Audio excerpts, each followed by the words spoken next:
Pelik aku. Blower yang secantik macam ni boleh jual dengan harga yang murah macam tu. So aku pun tak tahulah dia ni ada untung ke tak ada untung apa semua sekalian. So ini adalah portable blower tau. Orang boleh gunakan dia berbagai-bagai bentuk. Macam ni, saya kan orang aircon kan. So saya dah nampak dah bayangkan dia. Ini kalau buat cuci aircon ni memang cun. Kecil kan, kat sini ada control dia on. Orang boleh pegang macam ni. Cantik dia kan. Kalau kau bukan orang aircon, kau orang boleh jadikan blower ni sebagai apa tau? Sebagai bersihkan rumah. Contoh, dia ada bagi sekali ni. Dia punya extension muncung blower ni. Letakkan macam ni. Sambung. Letakkan lagi muncung macam ni. Sambung. Letak kat sini. Bersihkan daun. 2 in 1. Nampak? Tenang bersihkan rumah. Oh. Dia pun ada 5 speed. Angin dia memang sangat-sangat kuat. Tengok ni, kosong. Kan, nombor 1, nombor 2, nombor 3, nombor 4, nombor 5. Lepas tu, yang penting sekali, dekat sini dia ada display.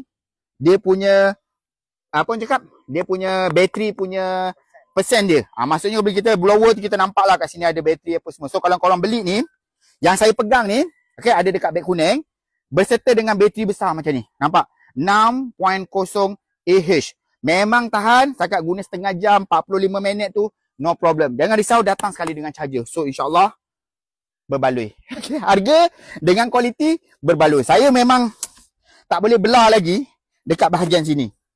Kan, dekat bahagian sini saya memang tak boleh belah lagi. Sebab dulu masa saya buat kerja aircon, bila nak servis aircon tu, problem utama kita adalah dekat bahagian ni.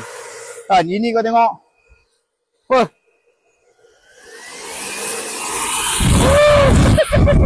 Hebat kuat angin dia. Ni boleh pegang. Blower aircon semua boleh. So, lulus lah. Okay, lulus. So, kalau korang nak, saya dah review. Memang okey. Saya recommend. Follow saya. Siapa nak cari blower ni, korang cari je brand ni. Harga bawah 200. Kualiti macam saya pegang ni. Solid, cantik. Design pun cantik. So, apa lagi korang nak? Pergi dekat beg kuning. Ambil. Sementara stok masih ada. Okay, sebab stok dia sangat-sangat limited. Pergi tengok dekat beg kuning. Okay. Assalamualaikum.